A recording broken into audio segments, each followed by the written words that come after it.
Hey, ladies, welcome to the Health, Life, and More for Women podcast. It's episode 102. Today, I'm talking all about the E word exercise. All right, let's dive in. Welcome to the Health, Life, and More for Women podcast. My name is Jennifer D'Amato, a certified intuitive eating counselor, coach, mom of four, lover of all things pink, and I want you to live your best health and your best life.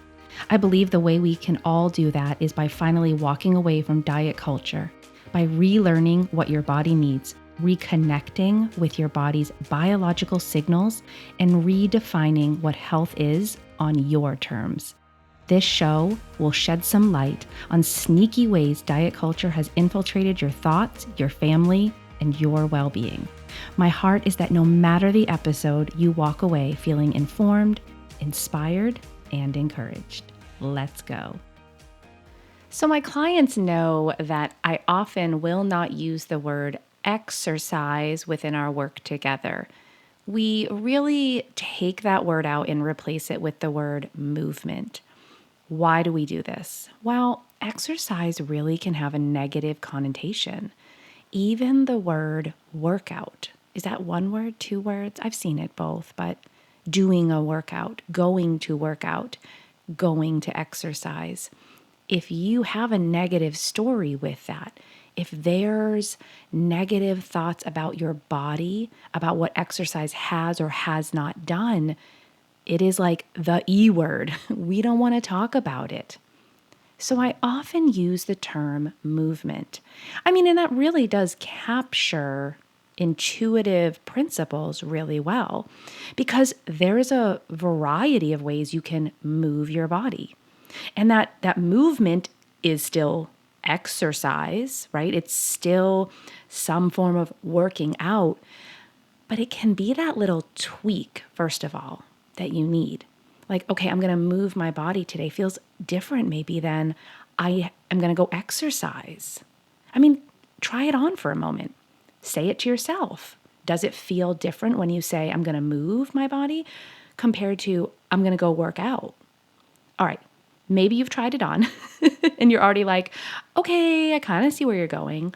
But maybe what's important to you is not the language, but what's important to you is breaking down, how do I fit in this movement, this exercise when I'm in the process of learning to be an intuitive eater?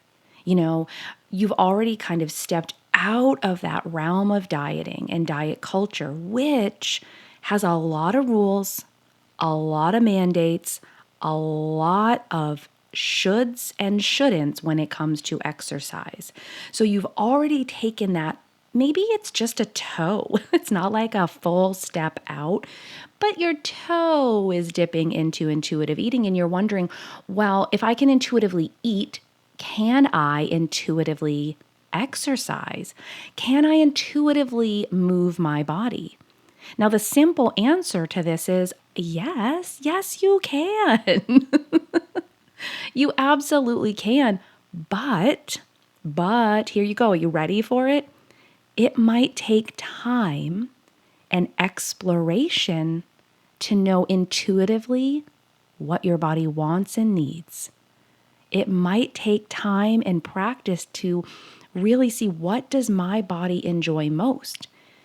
Just like with intuitive eating, you've been following someone else's rules for food. You've been following someone else's rules, whether it's, a mixture of dieting and those rules and information that's come in, or your own beliefs about your body that's been contributing to restriction, and you're just not even sure, what do I do?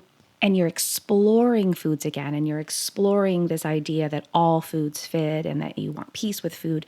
You're, increasing variety. You're doing all of these things. Movement's the same way.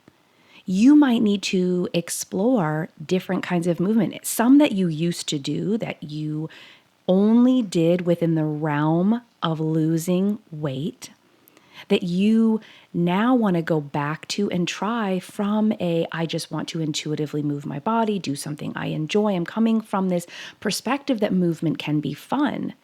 And you may find that those movements you were doing, that exercise, those workout classes, whatever they were, feel different with this new perspective. They don't feel as daunting because the focus is on enjoyable movement. You may, though, also need to go try on new things.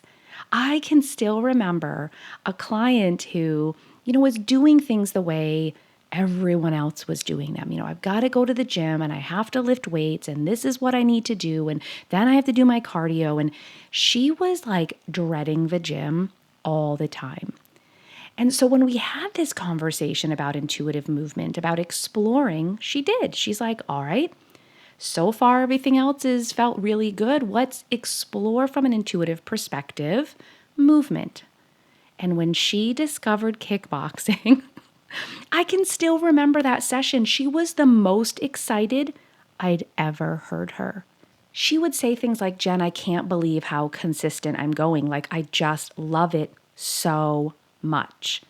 Now, this was from like a brainstorm of ideas, all the types of movement. She had different places around where she was living, different things that fit into her schedule. And she's like, all right, I'm just going to give this a try as well. We'll see where it lands. And it was the game changer that she found something that intuitively her body's like, this feels so good. Now, I'll tell you personally, I don't care for kickboxing one lick. Like, I don't want to do it. Not my jam at all. I actually know several people who, like, it lights them up. They just feel so good before they go, while they're there, after. I mean, wow, wow, wow. They feel the same way I feel when I'm lifting weights. Like, I just enjoy it. I find a lot of pleasure. Now, that took time. I really did have to explore when I walked out of that space of obsessive health, orthorexia. I was doing what I'm doing now. I was lifting weights and doing, cardio. I was doing excessive, of course. Everything was excessive when I was in the high midst of diet culture, weight loss, focus, everything. But I decided to take a break and explore because intuitively, I really did want to know, what does your body want? What is it asking for? And I tried on a lot of things. I don't like cycling. Now, I'll go on a bike ride with my hubby on the trail and we'll have a blast. It'll be wonderful. I don't like Zumba type classes. And if you know me, I love dancing. I mean, I would dance all day. If that was like a job, like, hey, could you just like dance all day and we're going to pay you for that? I'd be like, yes. But I don't like the classes. I tried those HIIT type classes at high intensity. Oh my gosh. No, thank you. No, thank you. What I came back to was lifting weights. And again, when your perspective changes, when you're no longer immersed in diet culture, when you're no longer making exercise about weight loss, it can change how you show up for those workouts. That exercise, that movement, whatever word you want to use there, it's really about how you're thinking about it, causing you to feel something different when you show up. But Jen, don't we work out so that we can, lose weight? There's no, there's actually no long-term studies that show people lose significant weight on any exercise program. So even the things you're being fed, the information you're being told, you should question it. Because guess what? It's probably not true. If it's being fed from this $80 billion industry that wants to keep you sucked into it, I would question it. I would absolutely question it. Now, I'm going to tell you, moving your body is amazing. There are so many health benefits to that exercise. But when weight loss becomes the focus, when you're only concerned about manipulating the size of your body, that exercise, that movement is going to become a negative in your life. I believe one other really important point here when we're talking about movement and exercise, we need to talk about rest. So, when you're immersed in diet culture, and if you identify with orthorexia, if you identify with extreme health related behaviors and habits, then you don't look at rest in a positive light. You think rest is for the weak. You say things like never miss a Monday. You tell yourself you have no excuses. That's how you operate. I am here to tell you that rest is as, if not more important than moving your body. You need balance in what you eat.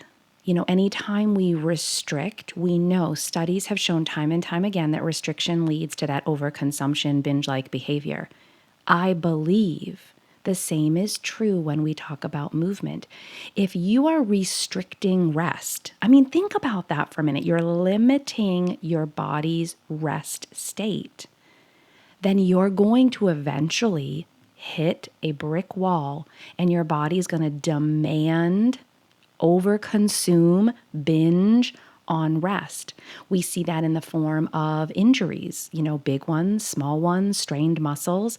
We see that in getting sick, where your body's like, listen, I cannot take it anymore. Guess what? You're getting a cold and we're done here. You're going to be down for the count whether you like it or not. Your body will demand what it needs. And, I'd rather have my body tell me in that nice, gentle, hey, Jen, hey, listen, kind of voice than, excuse me, guess what you're doing now? I'm in charge. That mom voice when she's really ticked off. I know that voice. I'd rather have my body speak to me gently than yell at me and demand from me. So when you think about rest, ask yourself some questions. Am I giving my body enough time to rest? Am I prioritizing my rest? Am I finding balance between moving my body and resting my body? Now I can tell you, I've done both. I have come from the extreme workouts. Getting up at 3:30 a.m., making sure every ring is closed on my Apple Watch. I know what it feels like to move without rest and believe that rest is a negative. And I've also lived not moving at all. When I was really in my healing process, intuitively what my body said was, you're doing nothing. You are going to do zero, which didn't feel good either. I had to find the balance. Are you in a place of balance? Are you in a place of intuitively moving your body? If you're not, I want to encourage you to take a couple action steps here. First, go back and listen to the beginning where we talked about how we're framing movement. Is the word exercise bothering you? Does even the word workout and those messages that come with, never miss a workout or, no excuses, all of those, is that bringing up negative feelings? And you need to really just shift it and use the word movement. The next action step you can take is seek out variety or assess, am I doing movement that I enjoy? So maybe it's you really actually like variety during the course of a week or a month or whatever it is for movement. Maybe you actually are really, when it comes down to it, not enjoying what you're doing, and it's time to do some exploration. There are so many ways to move your body. Walking counts. Running, for all you people who think that's a fun thing to do, y'all get out there and you can run. There's aerial fitness classes. Y'all seen these things? Go Google search that right now. It's crazy. Maybe you want to put on those rollerblades you haven't used since you were 22. Do it. There's kickboxing. There's yoga. There's strength training. And there are so many types of dance classes. Let's just pull out Richard Simmons. Let's just do it. If that brings you joy, grab those old VHSs, put them on, and just sweat into the oldies. Can you tell what generation I grew up in? Because all I can see and hear is my mom doing those videos. They still bring me joy to this day. There's so much out there, though, to choose from, whether you do it at home, in your neighborhood, a local gym, maybe a group of girlfriends, whatever that is. You might need to seek out something that brings you joy. The last action step is to assess your rest. Are you balancing with rest? Are you finding that rest is also a priority within the context of moving your body? If it's not, I think let's take a look at why you're not. What messages are you saying to yourself that have you not prioritizing your rest? All bodies can move. All bodies were meant to move. I want you to find something that feels good for you, in your heart, in your soul, and in your mind. I hope you enjoyed this as much as I did, and I hope that you find a way to move that feels good to you. All right, if you have a moment and you're listening on Apple, could you do me a big favor? Would you pop down into where it says leave a review? Hit those stars, write me a little note. It means not only the world to me, but I know when other women are searching for, hey, should I listen to this podcast? Is this one useful and helpful? They read those reviews. And if you find this to be an inspiring, encouraging, and helpful podcast, you can let them know. And then they get to tune in and imagine what can happen for her as well. All right, until next week. After that episode, you might be wondering, what's next? Well, don't worry, I've got you. You can do a couple of things right now. If you go into the show notes wherever you're listening to this podcast, I have links to my Instagram, my website, and you can get on my newsletter. I connect with you each and every week, so we can hang out on the podcast and in your inbox. If you just listened to this episode and you are ready to walk away from diet culture, but you're not sure what the next steps are, book a free consult with me. You can do that by heading into the show notes or going to www.healthcoach4life.com. I have a limited availability for one-on-one coaching, and if it's for you, grab your spot now.